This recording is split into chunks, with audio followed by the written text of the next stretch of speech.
Tonight on the Northwestern News Report. The country reacts to President-elect Donald Trump's policy proposals. And adventure comes to life in this local comic shop. All those stories and more coming up on the Northwestern News Report. It's your news right now.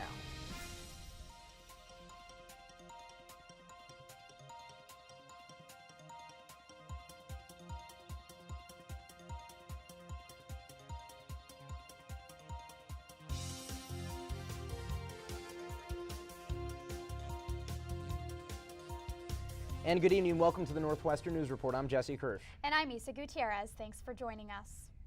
President-elect Donald Trump's campaign promises have some feeling uneasy. In Chicago, his pledge to deport undocumented immigrants prompted swift responses from city leaders. NNN's Eric Miller brings us more.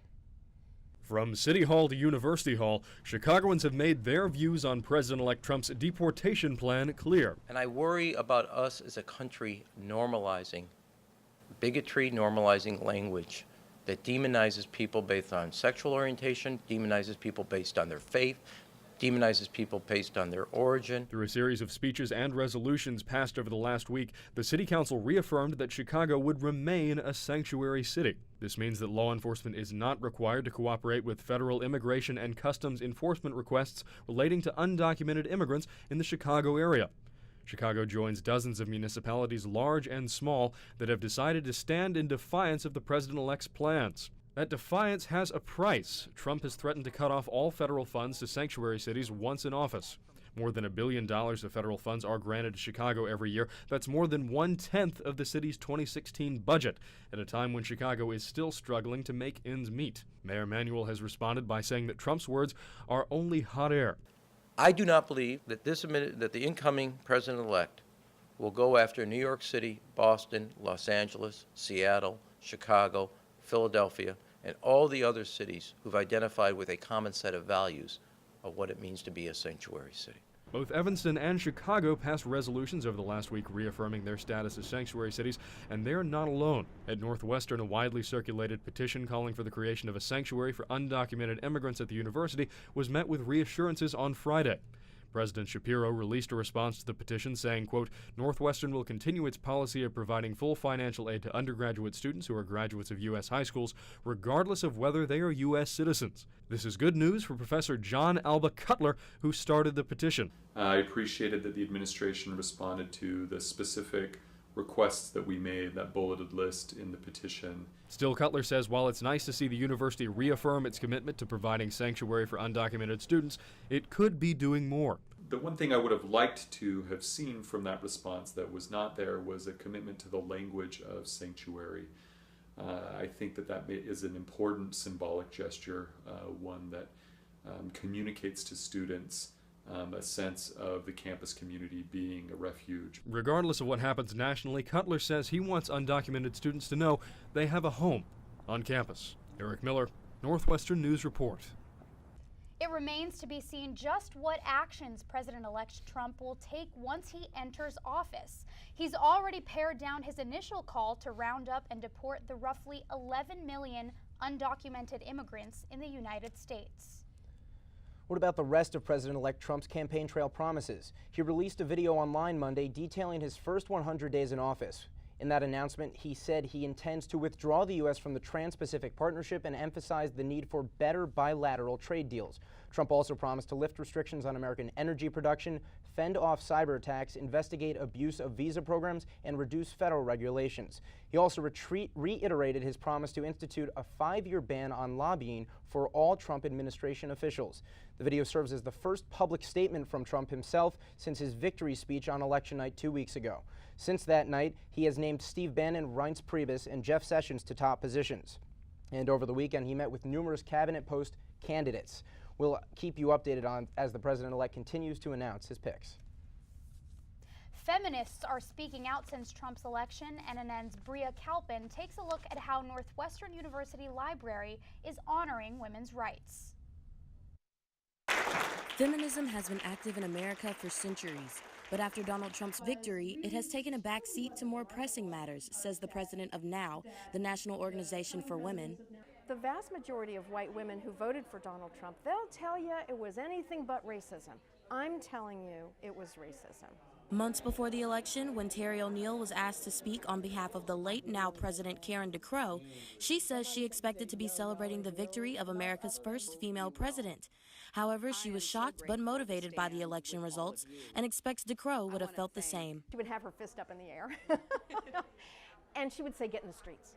And then she would say, get into the city councils, go to the county councils, go right to your member of Congress, go form a group with people that you get along with and make a plan. The Karen DeCroo exhibit at Northwestern Libraries honors the Northwestern grads' diligent activism for women's rights while serving as the now president from 1974 to 1977, as well as the work of other pioneers in women's rights. Their activism is what Jill Wasey, co-curator of the exhibit, says has allowed for women like Hillary Clinton to be leaders in politics. And despite the outcome of the election, their work is still relevant. I was really thinking, hey, it's going to be so awesome that this will be up during the election, because then we'll have a woman president and people will get to see all this work that built that. And unfortunately, that's not the case, but I think people can still see, and it's important to see, the work that went on in the past that is slower than we thought it would be, but slowly building to have more and more progress. O'Neill mentioned throughout her speech that Trump's election was neither expected nor desired by her and her colleagues. Like many Americans, they were devastated and most of all disappointed.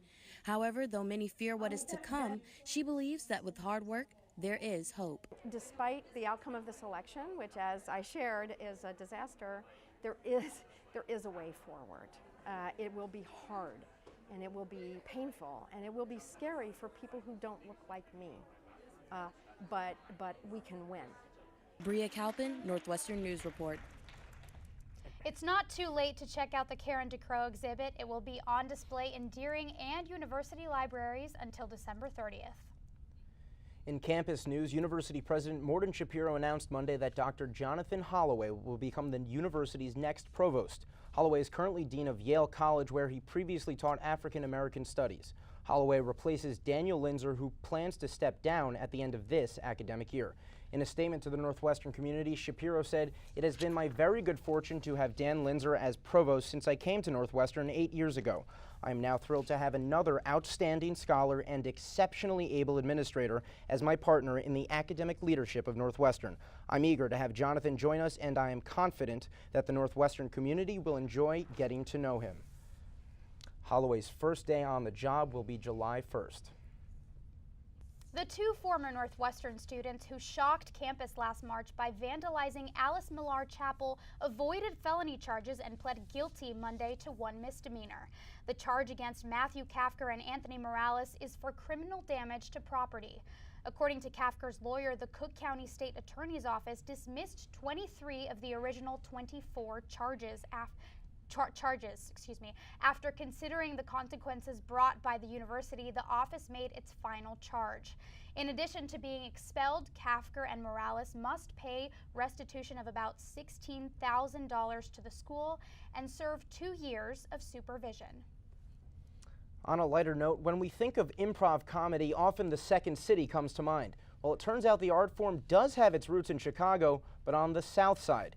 Here's NNN's Meredith Sonnefeld. On a Saturday night, the Revival Theater in Hyde Park hosts a full house for the final performance of their fall review, Triggered. Trigger includes a combination of rehearsed sketches and the classic Chicago-style improv with audience participation and suggestions. Can I please get a suggestion of a location? John Stoops, the founder of the theater and Hyde Park native, opened the Revival in fall of 2015 to bring improv comedy back to its birthplace. The art form itself was invented, if we're being completely literal, about 10 feet on the other side of this brick wall in 1955 by a group called the Compass Players. After the Compass Players separated, Paul Sills, one of the members, moved north to open Second City in 1959. One thing that happened when it migrated north, suddenly the folks on stage, the folks in the seats, not particularly reflective of the city as a whole. Wanjiku Cairo, an ensemble member, says the Revival is one of the only theaters of its kind on the South Side. And there's a huge audience too, so it's a difference between, being in one really oversaturated area up north or being in an area where people actually have only a few theaters to go to. But Stoops says their shows like Trigger are about more than just entertainment. Inspired by, among other things, the rather infamous letter that went out to incoming University of Chicago freshmen about trigger warnings. We're also here on the South Side, so you saw some scenes that dealt with gun violence. Sketches in Trigger talk about politics and social justice with many references to pop culture and current events. Saturday was Danielle Washington's first time at the revival, but having recently moved to Hyde Park, she says she will be back. Diverse mix of people. I love the subject matter, especially that they hit on politics. Stoop says the revival is proud to showcase Southside artists and stories. This notion of improv comedy is all about, the headlines of the day, the performers themselves and the experience they bring to the table. Might be nice to give voice to some folks on the South Side. Meredith Sonnefeld, Northwestern News Report. I'm Matt Stunn, and coming up, I'll have your 5-day weather forecast. At Northwestern, we're Wildcats in every way.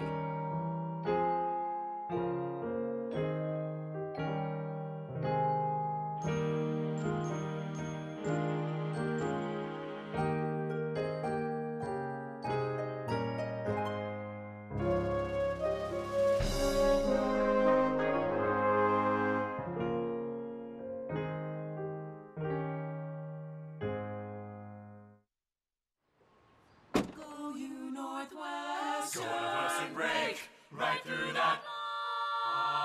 With our colors flying, we will cheer you all to go. Go you Northwestern, fight for victory, sweet victory, spread for the fame of our fair name, and go Northwestern, win that game.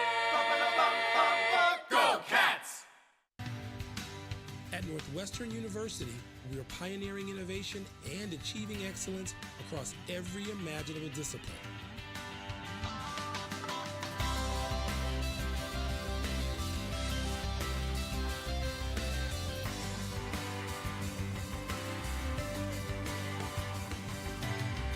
At Northwestern University, the possibilities are endless.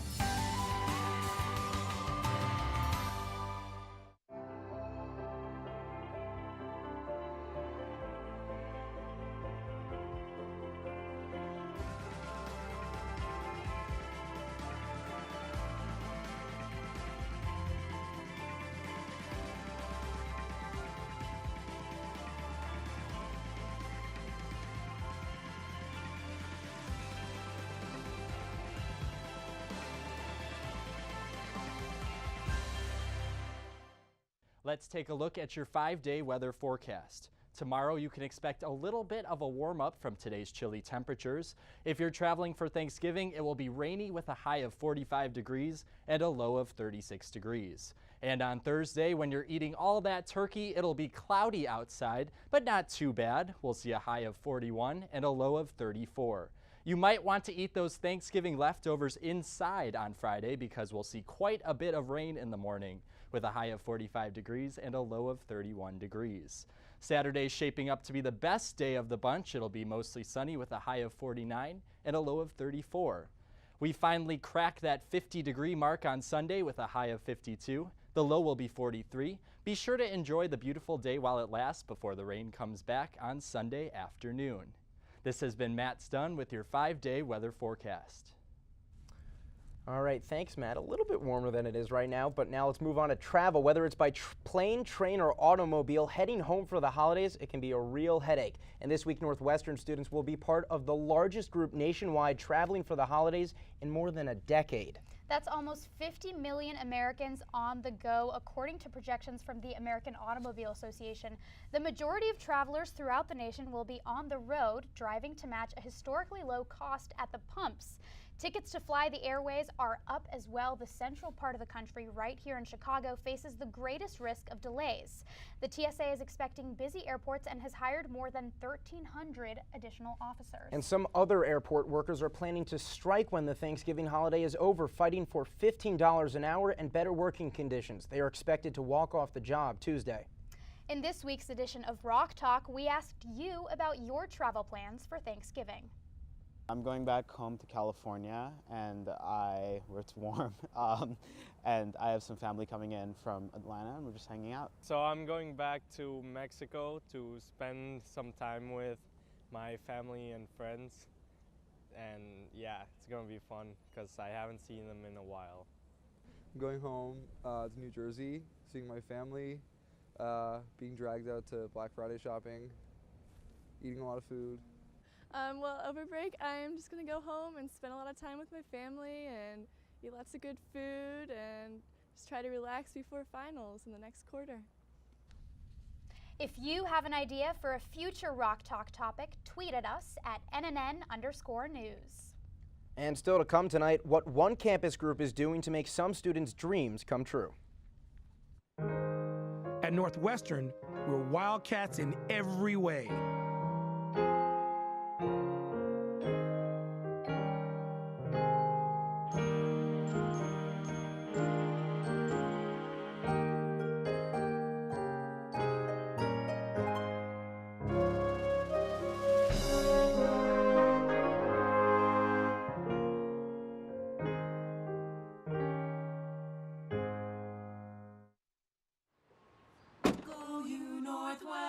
Northwestern break right through that. With our colors flying, we will cheer you all to go. Go you Northwestern, fight for victory, sweet victory, for the fame of our fair name, and go Northwestern, win that game. Go Cats! At Northwestern University, we are pioneering innovation and achieving excellence across every imaginable discipline.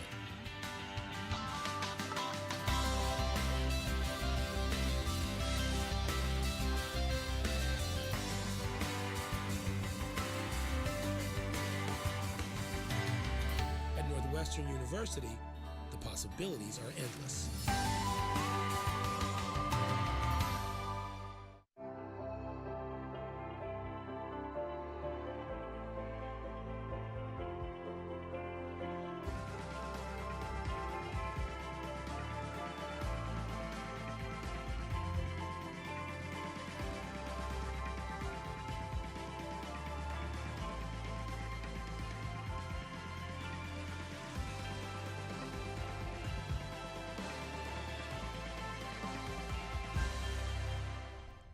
Welcome back. Big changes to university athletic facilities. Blomquist Recreation Center and Patton Gymnasium both closed on Monday for extensive renovations expected to last through early January. Both buildings are being refurbished and retrofitted with additional practice space for Northwestern's varsity sports teams. The closure of these two gyms leaves the Henry Crown Sports Pavilion and Aquatic Center as the only student gym on campus until early January. Some teams will relocate to Blomquist and Patton when Welsh Ryan Arena closes for renovations in March. Josh Venegas, a Weinberg sophomore and SPAC employee, worries about the added pressure on the facilities during reading week. I think that'll be a problem only in the busy periods because, me being an employee there, I do recognize that around 5:30 to 8:30 it gets pretty busy, and it's hard for that one gym to accommodate all those people, so I'm sure that there will be some impact of the closing of the two gyms. All varsity practices are expected to return to Welsh Ryan Arena upon its completion in 2018. Supplies for Dreams, a student group on campus, hosted its first annual Dream Week. This nonprofit organization raises money to support Chicago public school students. The funds provide basic resources and extracurricular opportunities like field trips and mentoring. Dream Week is Supplies for Dreams' week-long initiative to raise money on campus.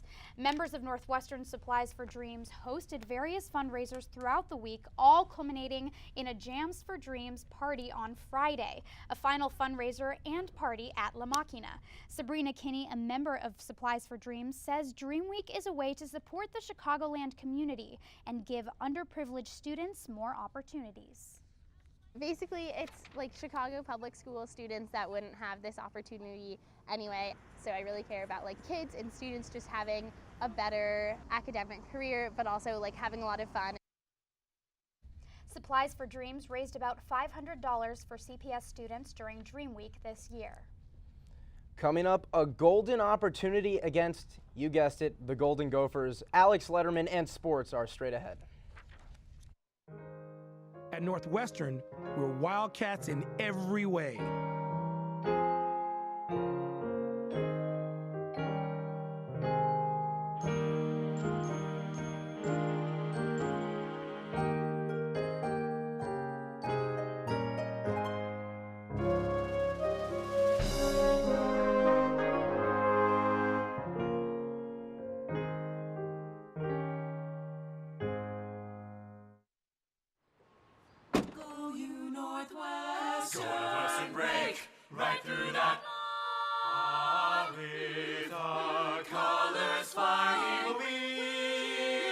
we will cheer you all the go. Go you Northwestern, fight for victory, sweet victory, for the fame of our fair name, and go Northwestern, win that game. Go Cats! At Northwestern University, we are pioneering innovation and achieving excellence across every imaginable discipline.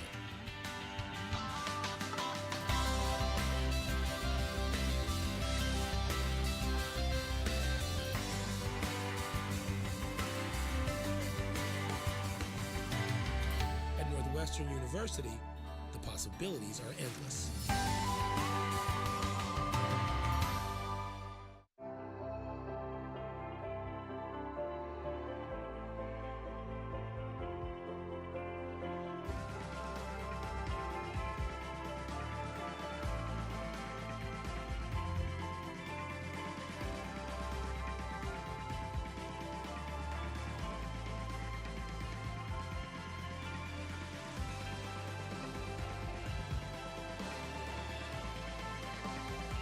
Just football.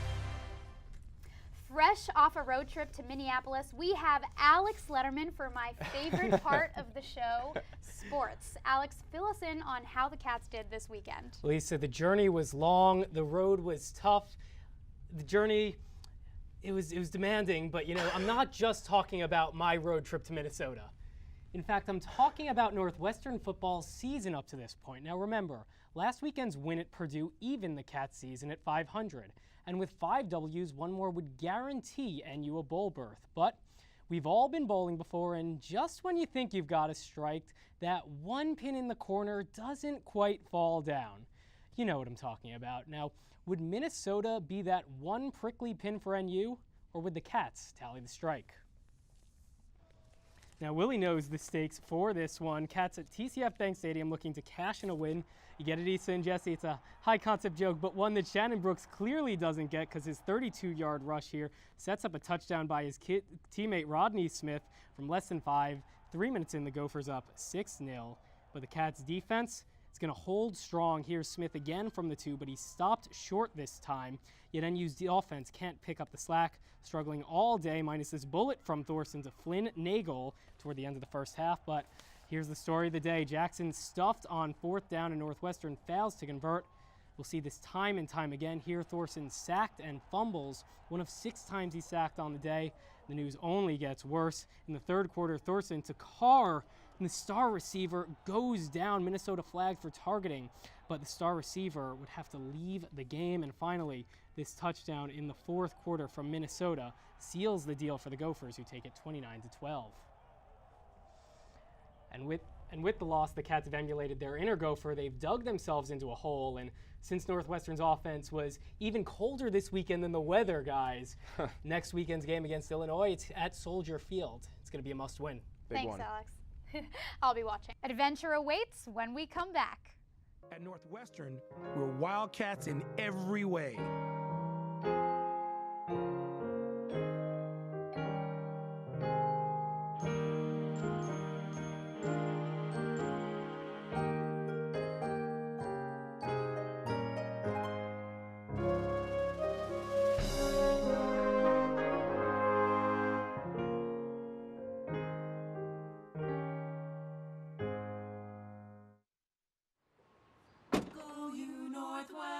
Northwestern break right through that. With our colors flying, we will cheer you all the go. Go you Northwestern, fight for victory, sweet victory, for the fame of our fair name, and go Northwestern, win that game. Go Cats! At Northwestern University, we are pioneering innovation and achieving excellence across every imaginable discipline.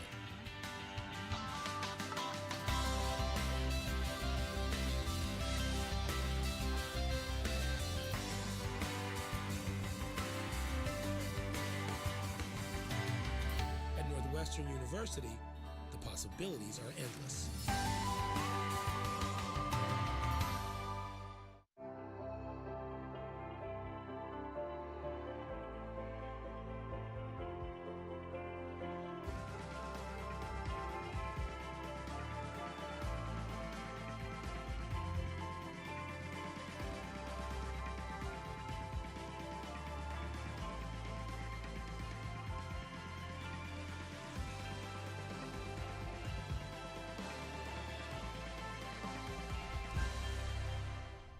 It's a bird, it's a plane, it's local comic shop day. Well, this past Saturday it was. Our own Carlin McCarthy, in her last story for the Northwestern News Report, headed into Chicago to learn how the comic book industry is changing. On local comic shop day at Chicago's Challengers Comics and Conversation, Miss Marvel, Spider-Woman, the Black Panther, and Moon Girl line the shelves. These characters not only have superpowers, they also showcase the growing diversity both on the page and behind the scenes of comic books. According to Patrick Brower, the store's owner, Challengers Comics clientele has grown to include as many women as men, a sign of the increasing appeal of comic books. Comics should always be a reflection of the world around you, and anybody who reads comics should be able to look at a book and find a representation of themselves in it. Finally, we're at a point where more people than ever before can do that. Andrea Bell, a Chicago-based illustrator, says as a child she often played the role of boys in games with her brothers. She now creates female-driven adventure stories. I really wanted to just fill that hole of what I felt as a little girl, that I thought there could be girls leading adventure stories as well. Other customers say diversity in comic books is important for readers whose race, gender, or sexual orientation may be underrepresented. It's really like art as a way to give us freedom to feel like ourselves a little bit more and see people that are more like us. Despite the progress the industry has made, Brower says comics must continue to be at the forefront of change. Comics as a whole have to continue to be the industry leader as far as diversity and inclusion and safety, and just recognizing everybody that could possibly read a comic, be in a comic, make a comic. Carlin McCarthy, Northwestern News Report. All right, thank you so much, Carlin. Something, by the way, I haven't been able to say enough over my time here. And so finally tonight, as my time at NNN comes to a close, along with Carlin, I want to reflect on the past few years that I've spent anchoring, producing, and news directing this broadcast. The Northwestern News Report has been a place to practice and own the broadcast craft, but more importantly, it has been a place to take risks, explore, and dream big. This has only been possible because everyone standing behind the camera right now brought passion and energy to each and every production we put on. You see it up here, but everything going on behind the scenes is so much more important. We've gone live from the U.S. Capitol and presidential election night headquarters, interviewed members of Congress, and produced hours of live coverage on truly historic occasions. I'm really gonna miss that frenzy, the printer buzzing in the corner, looking through the control room window, wondering where we're going next.